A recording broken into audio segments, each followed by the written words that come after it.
Jadi kalau kita lihat cara pembuatannya, ini cukup sederhana. Namun bahan untuk pembuatan yang bisa terlihat cukup sensitif maka perlu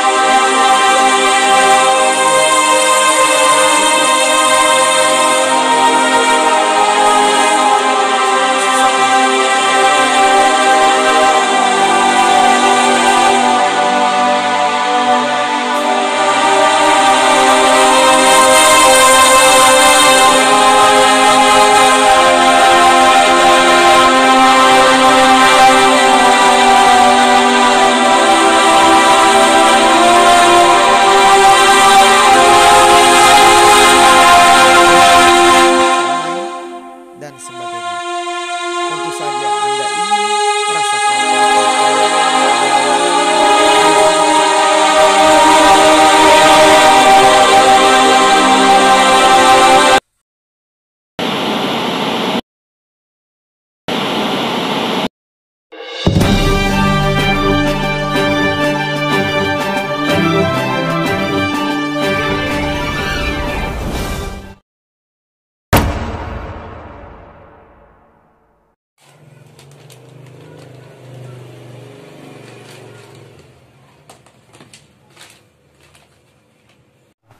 Perkenalkan, saya Denny, biasa dipanggil Mang Denny. Sekarang sedang merintis usaha dengan brand Gehu Panda. Nah, ini ya,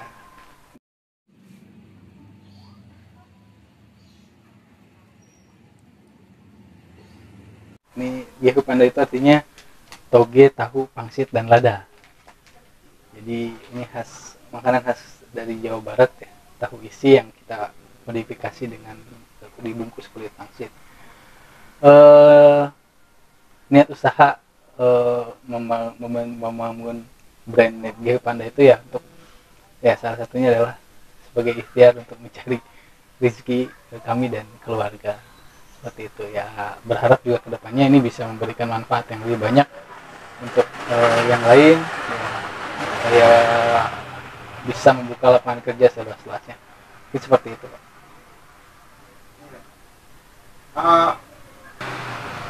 Tahu itu makanan yang dari saya semenjak kecil sampai dengan sekarang itu masih tetap eksis, dan apalagi kalau sudah dibentuk dalam bentuk gorengan gitu. Itu makanan yang tidak lekang zaman, selalu ada, ditambah dengan isian sayuran akan lebih nikmat, seperti itu.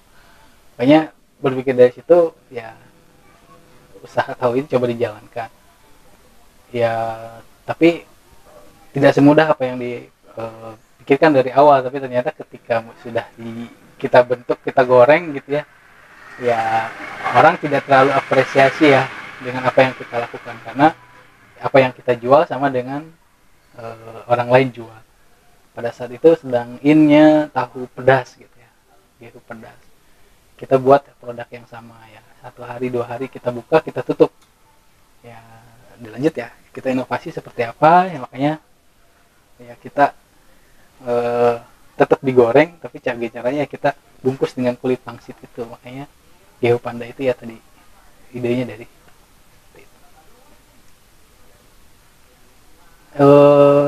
hambatannya memang kembali ke diri kita ya. Itu ketika kita memutuskan untuk berusaha, kita menginginkan sesuatu yang besar yang kita harapkan. Pada kenyataannya ketika kita berusaha berawal untuk usaha itu, yang kita dapatkan tuh bukan apa yang kita harapkan gitu. Jadi mulai dari omset yang tidak sesuai, terus juga mulai dari produk yang mungkin kurang diterima oleh konsumen, banyak hal seperti itu. Untuk saat ini kita dibantu keluarga.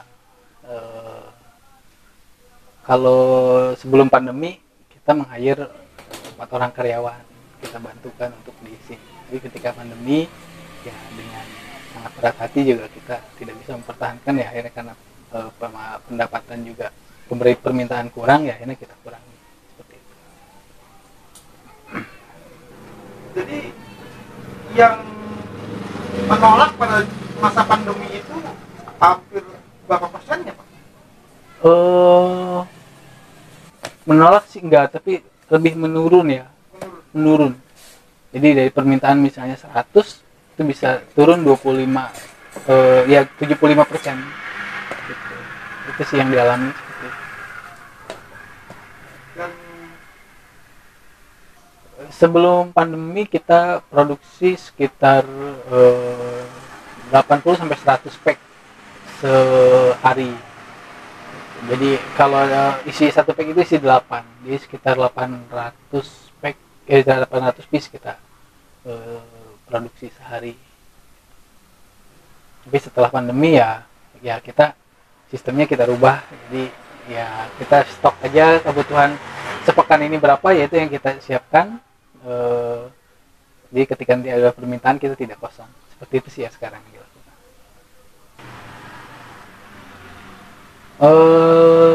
Pemasaran lebih banyak di Kota Bogor, di toko-toko frozen di Kota Bogor, yang sudah kita supply, kita masukin. Juga ada di beberapa tempat di Depok, ada juga di Jakarta, sama ada juga di Bekasi. Gitu. Kalau untuk reseller biasanya mereka adalah konsumen kami dari awal. Jadi ketika mencoba produk kami cocok dengan mereka dan mereka suka, akhirnya mereka mencoba menawarkan. Itu kalau dari reseller. Kalau untuk toko-toko kami yang datangin mereka untuk menjualkan produk kami di toko itu dengan sistem ada yang beli putus lepas, ada juga yang konsinyasi. Juga kita coba tawarkan juga ke kafe-kafe saat ini yang sedang in banyak yang untuk cemilan, disandingkan dengan kopi, disandingkan dengan teh, sambil mereka ngobrol ya ada cemilannya seperti itu. Ada Pak, tapi untuk saat ini memang kita terbatas ya, kita optimalkan ya tadi saya sendiri dengan beberapa jaringan teman juga kita optimalkan, dan mungkin mengoptimalkan juga media sosial seperti itu. Anak-anak sampai dengan usia 40 tahun lah ya.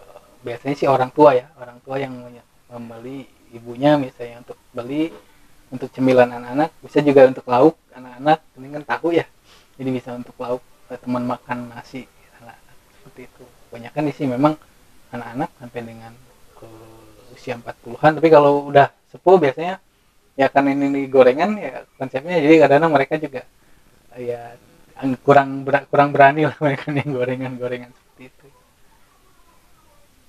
Ya pandemi ini mengajarkan banyak hal ya terhadap kami para pelaku usaha, ya, mengajarkan untuk kita tetap optimis dan juga siap menghadapi berbagai hal ya. Karena memang dunia usaha itu dunia yang tidak pasti, yang memang harus kita persiapkan mentalnya, dan mentalnya itu nggak cukup hanya 100%, harus disiapkan 1000% gitu. Nah berangkat dari situ sih alhamdulillah dengan kita juga komunikasi dengan teman-teman yang pelaku usaha yang lain ya terasa betul, tapi kita punya optimisme itu ya, sehingga memang kita mencoba mencari bagaimana caranya keluar dari kondisi seperti ini, minimal bertahan di saat kondisi pandemi ya. Tadi ya kita bisa membuat produk yang baru yang beririsan dengan beririsan dengan produk yang sebelumnya kita buat, sehingga kita tidak mengeluarkan banyak lagi, harus beli mesin lagi, harus beli alat lagi gitu. Kita memanfaatkan yang ada itu, seperti itu. Ya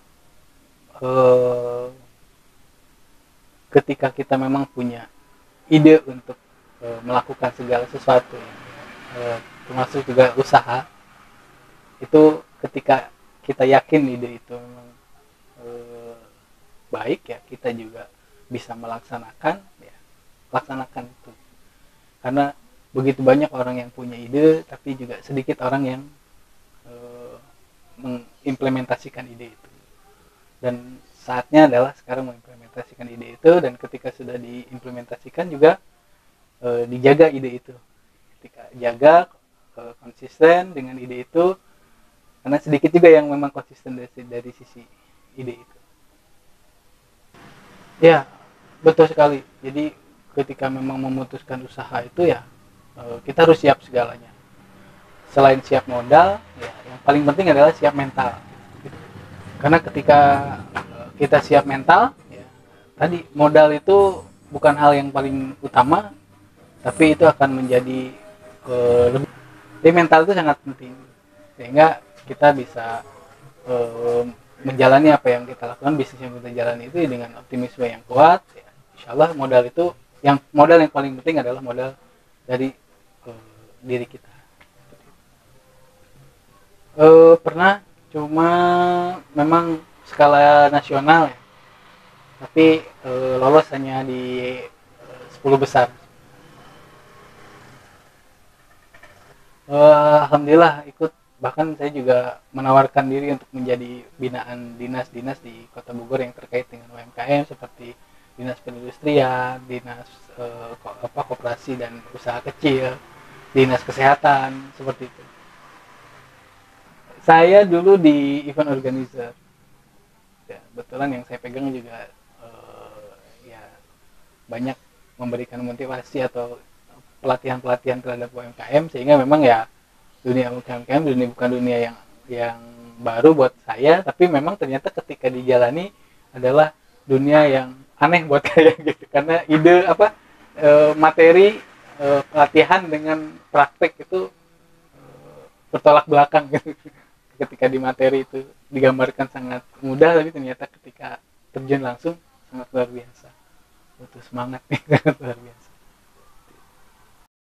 Inilah keseharian Mang Denny ketika malam hari dan dia harus memproduksi untuk keesokannya, dan juga ia ditemani oleh anggota keluarganya. Namun demikian, ia tetap semangat walaupun sebelumnya Mang Denny mempunyai 4 karyawan. Karena pandemi dan menurunnya omset, ia terpaksa harus merumahkan karyawannya tersebut. Tapi ia optimis selesai pandemi ini akan bangkit kembali dan merekrut karyawannya lagi. Kemudian ia juga optimis untuk meningkatkan penjualan dan pemasaran yang sebelumnya sampai 30 agen, sekarang turun 20. Produk Mang Denny ini bisa Anda beli di Selera Mart. Tentu bisa beli di Selera Mart.